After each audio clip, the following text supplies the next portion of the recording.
जितने भी सेशंस होते हैं, अगर लाइव सेशंस भी होते हैं, मैं हमेशा बताने की कोशिश करता हूँ। दिखाने के लिए पहले कुछ होना तो चाहिए।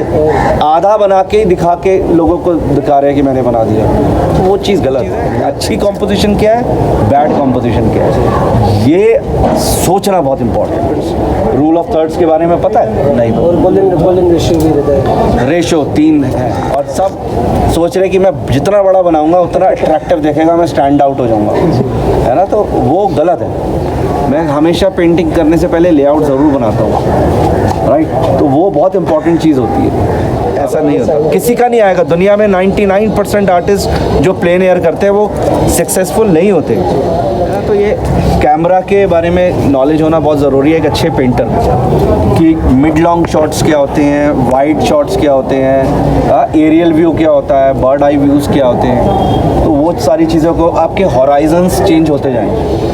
मतलब बड़े बड़े लोग नहीं कर सकते यार उस चीज़ को। आप जोसेफ को देखो, अल्वारो को देखो, आप अगर लाइव देखो उनके, बहुत अच्छा नहीं है। कभी भी मैंने तो नहीं देखा कभी अल्वारो का कि अल्वारो ने बहुत ही स्ट्रॉन्ग काम किया हो उस लेवल पे, लेकिन वो मास्टर हैं। आप सोचो मैं अगर इनके नाम ले रहा हूँ तो इसलिए ले रहा हूँ क्योंकि ये वर्ल्ड के लीडिंग मास्टर्स हैं। मतलब क्योंकि वो स्टडी होती है। आप जब बाहर जाते हो तो आप सीखते हो। तो इसकी शैडो आ रही है, इधर आ रहा है। अब मेरा मेन फोकल पॉइंट ये है, तो there should be one focal point in the painting. So इधर जो फोकल पॉइंट है इसको डिफ्यूज़ किया। जो ये हमारी फिगर वो है स्कल्पचर्स हैं, ये डिफ्यूज़ हुए। प्लेन एयर का एक वीडियो शूट करना था, तो मैंने सुबह सुबह गलत एंगल, गलत वो जो चूज़ किया, जो मैं वहाँ खड़ा हुआ था, वो बहुत ही गलती करी। क्योंकि मैंने जब स्टार्ट किया था मैंने रियलाइज़ भी नहीं किया कि सन इधर आ जाएगा। सन इधर आ गया और सब कुछ ही ख़त्म हो गया। तो वो वेस्ट हो गई मेरी पूरी बैटरी उसी में। और आज मेरा फिर दिन ख़राब हो गया, मैं कुछ नहीं कर पाया। तो अब कल फ्रेश मूड से सही जगह पे बैठेंगे तो वहाँ करेंगे। और मैं सोच रहा हूँ फिर यार थोड़ा सा छोटा ही करूँ। ये I like this kind of sizes. इसके अंदर ज़्यादा अच्छा रहता है। जैसे ये साइज है, ये बहुत फैंटास्टिक साइज है। ऐसे साइजेस के ऊपर काम करने में ना प्लेन एयर ज़्यादा, वो फुल पे कर रहा है। टाइम नहीं मिलेगा प्लेन एयर में तो। मतलब कर क्यों रहा है मुझे नहीं समझ नहीं आया, वो क्या कर रहा है, करना क्या चाह रहा है। वो चीज़ सही नहीं है मेरे हिसाब से। जब आप प्लेन एयर करने जाते हो तो आप किसी को दिखाने के लिए नहीं कर रहे होते, एक्चुअली वो सब परफॉर्म करने की सोच रहे हैं। मैं खुद यहाँ स्ट्रगल कर रहा हूँ, मुझे समझ ही नहीं आ रहा है ये कैसे होगा। तो फुल शीट पे होना है, वो मुझे हंसी आ गई यार। माउंट पे देखकर फुल शीट पे होना यार, क्या डेयरिंग चीज़ कर रहा है यार।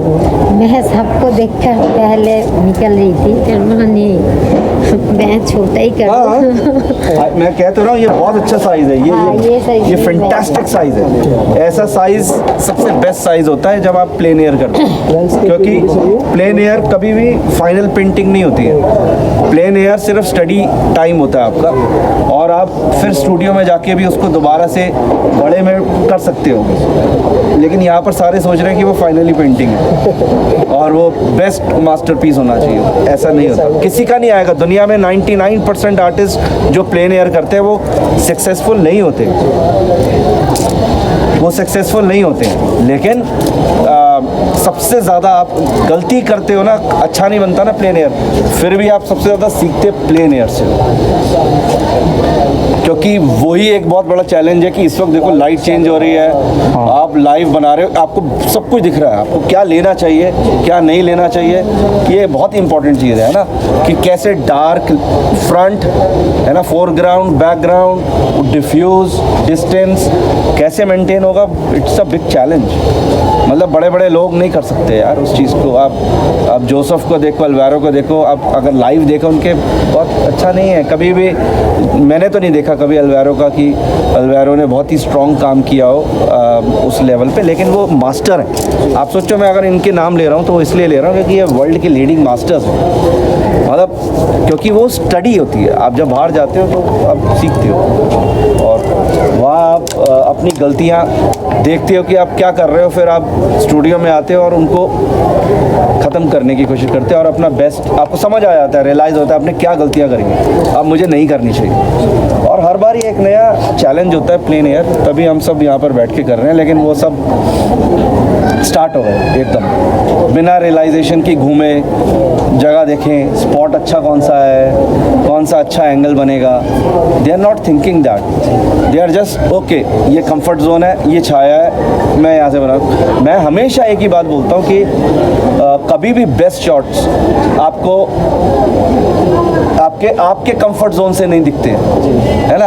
अगर मेरे को अच्छा शॉट लेना है तो मुझे धूप के ऊपर मतलब छतरी लगा के करना पड़ेगा। वो ऐसी जगह होगी जो वहाँ से एंगल ही मतलब आप खड़े नहीं हो, गंदगी है, कुछ है, आप खड़े नहीं हो सकते। अदरवाइज़ मैंने देखा कोई भी सब अपने कोने पकड़ लेते। अरे यार मैं कंफर्ट अभी मैं परसों शांति निकेतन से ही वापस आया था वेस्ट बंगाल से, और वहाँ सारे आर्टिस्ट ना शेड के अंदर जाके बैठ गए ये अब धूप नहीं आ रही है, और मैं वहाँ शेड में गया, मैंने देखा ओ माय गॉड सबसे वर्स्ट एंगल वहीं से मिल रहा है, सबसे गंदा एंगल वही था, मतलब कुछ था ही नहीं वहाँ। उसको वहाँ से देखकर वो जो बना रहे थे मुझे लगा यार कर क्यों नहीं है ये, इनको ऐसा क्या दिख गया इस कॉम्पोजिशन में जो इनको अच्छा। इसलिए पहले तो सबसे इम्पोर्टेंट चीज़ है कि अच्छी कॉम्पोजिशन क्या है, बैड कॉम्पोजिशन क्या है, ये सोचना बहुत इम्पोर्टेंट है। और वो तभी आएगा जब आप ढंग से कॉम्पोजिशन को स्टडी करोगे, क्योंकि मैं हमेशा बोलता हूँ कॉम्पोजिशन के कुछ फंडामेंटल्स हैं, है ना। वो फंडामेंटल्स को हम उसको अगर हम बोले तो वो गोल्डन रूल्स भी है, we can say that golden rules, right. तो I always say fundamentals of composition which is you have to capture the source of light which is very important in your painting, right. Without source of light you can't create a magic, create a drama in your painting. So always try to capture the source of light. Then secondly, for me important thing is perspective. If there is no perspective, you can't even think of distance, you know, you can't show the distance, depth in your painting. So whether it is a single point or 2 point or 3 point, we can see 3 point also here, but in many cases, maximum cases, you can see single point or 2 point perspective in your painting, right? So these 2 points are very important for me. Every painting, every spot is just like a theater, right? So I say it staging and posing, okay? This is just like a stage. How you arrange your composition with your figures and with your elements, that is important. कि एक stage के ऊपर क्या होता है, light का role क्या होता है, कहाँ से सोर्स ऑफ लाइट आ रही है, कैसे ड्रामा, कैसे उसके वॉल्यूम और डेप्थ बन रही है, उसकी शैडोज़ क्रिएट हो रही हैं, कैसे प्लेसमेंट हो रही है फिगर्स की, ये बहुत इंपॉर्टेंट है। हर जगह फिगर दिखाने वाली जगह नहीं होती है, तो वही सीखना है कि ये स्टेज और थिएटर की बात है, लाइट, कैमरा, व्यूअर, उसकी बात है। मेरे लिए 4th पॉइंट बहुत इंपॉर्टेंट है, एंगल्स और व्यूज़, है ना। कई बार नीचे बैठ के बड़ा अच्छा दिखता है, कई बार if you are standing and your horizon is little up, maybe if I am standing तो मेरा हॉराइजन इधर आएगा, इधर नहीं आएगा, राइट।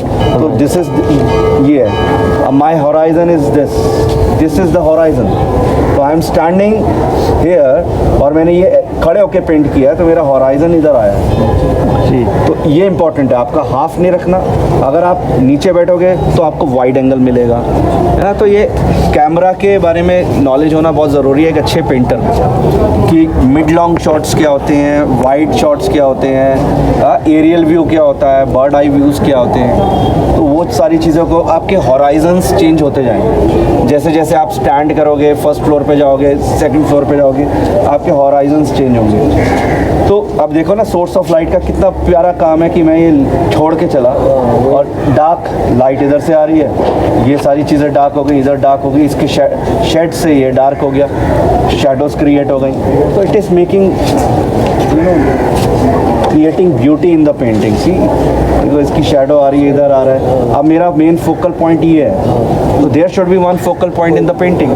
सो इधर जो फोकल पॉइंट है इसको डिफ्यूज़ किया, जो ये हमारी फिगर वो है स्कल्पचर्स हैं, ये डिफ्यूज़ हुए, इसको डिफ्यूज़ किया so that I can lift this thing, right. तो यही सोचना है कि आपको कैसे आगे पीछे जो नेगेटिव और पॉजिटिव का गेम है वही असली चीज़ होती है, वही समझने की बात है। हर जगह पर वही गेम है, हर जगह पर आप देखो वही गेम है। अगर इस बेसिक कंपोजिशन को समझो, this is just very basic composition. इसके अंदर मुझे नहीं लग रहा मैंने शायद 1 या 2 जगह सेकंड टेक दिया है कि इसको बेस बनाया था तब ये ऊपर किया, अदरवाइज़ ये एक ही टेक एक के अंदर फिनिश है, राइट। तो इसके अंदर भी क्या है, लाइट एंड शेडो है। अगर यहाँ से टॉप से आ रहा है तो इनके टॉप्स वाइट है ना।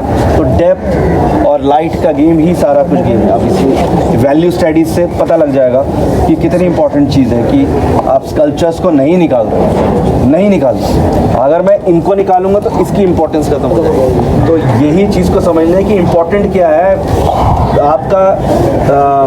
आप व्यूअर्स को सबसे पहले कहाँ अपनी पेंटिंग में दिखाना चाहते हो, मतलब आप उनको क्या बोल रहे हो, मैसेज दे रहे हो कि सबसे पहले वो क्या देखे। वो कोई भी अगर इस पेंटिंग को देखेगा, इसको नहीं देखेगा, सबसे पहले चीज़ देखेगा इधर, उसके बाद इधर जाएगा।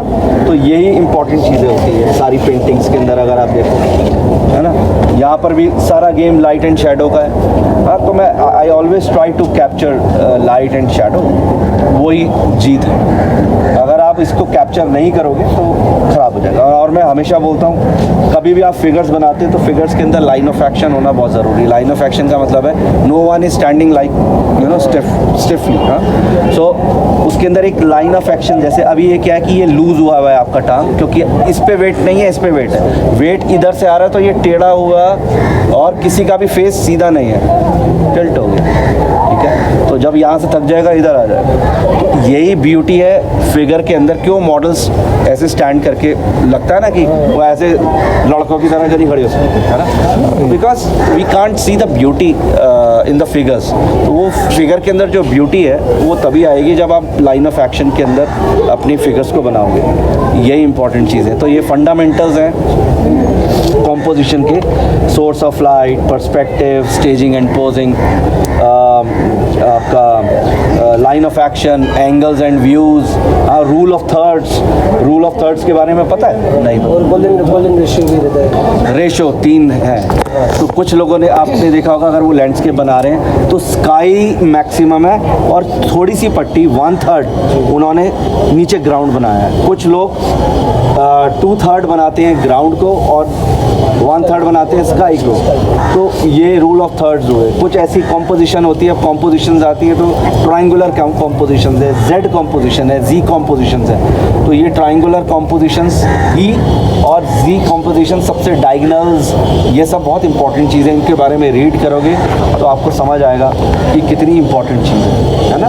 तो ये बहुत सारी बातें फास्ट मैंने आपको बताई हैं। हमेशा ध्यान रखना कि जो अभी मैंने फंडामेंटल्स बोले इनको मैं हर सेशंस में, हर मेरे जितने भी सेशंस होते हैं, अगर लाइव सेशंस भी होते हैं, मैं हमेशा बताने की कोशिश करता हूँ। ये इम्पॉर्टेंट है और लोग बार बार सुनने के बाद भी नहीं सुनते। सब ने सेशंस देखे हुए होंगे यहाँ मेरे, लेकिन फिर भी मैंने देखा कोई फॉलो नहीं कर रहा उस चीज़ को। तो अगर वो फॉलो नहीं करेंगे तो ये मैजिक्स कभी भी नहीं आएंगे। ये और सब सोच रहे कि मैं जितना बड़ा बनाऊंगा उतना अट्रैक्टिव देखेगा, मैं स्टैंड आउट हो जाऊंगा, है ना। तो वो गलत है। कल भी मैंने एक छोटी शीट पे ही बनाया था ना, जी, क्वार्टर शीट पे ही बनाया था। मुझे ये नहीं दिखाना लोगों को कि ये बड़ा बना के मैं कितना बड़ा बना सकता हूँ। आपके जो स्किल्स हैं वो छोटे पेपर पे भी उतना ही ईजीली दिखेंगे। अगर आप बड़े पेपर पे बनाना चाह रहे हो तो मुझे लगता है कि वो बहुत सही चीज़ नहीं है। अगर आप डेमोन्स्ट्रेशंस दे रहे हो या आप लाइव बना रहे हो तो वो आपका स्टूडियो वर्क है, आपके ऊपर डिपेंड करता है। आप बड़ा छोटा, कितना छोटा, मैं तो देखो कितने छोटे भी बनाए और छोड़। ये मेरा लेआउट था जब मैं वहाँ गया था, मेलबर्न गया था, तो वहाँ पर स्टेशन था। तो बस खड़े होकर मैंने ऐसे ही पकड़ के ये टेप लगा के इसके बाद सिर्फ स्केच किया। This is my sketch. ये मेरा एक लेआउट है। मैं हमेशा पेंटिंग करने से पहले लेआउट ज़रूर बनाता हूँ, राइट। तो वो बहुत इंपॉर्टेंट चीज़ होती है। अगर आप लेआउट नहीं बनाते हो तो आप हमेशा फंसोगे। लेआउट बताता है आपको कि where you are going wrong or right, what you have to add, what you have to delete. This is the main thing what you have to understand about layout. Layout is your reference.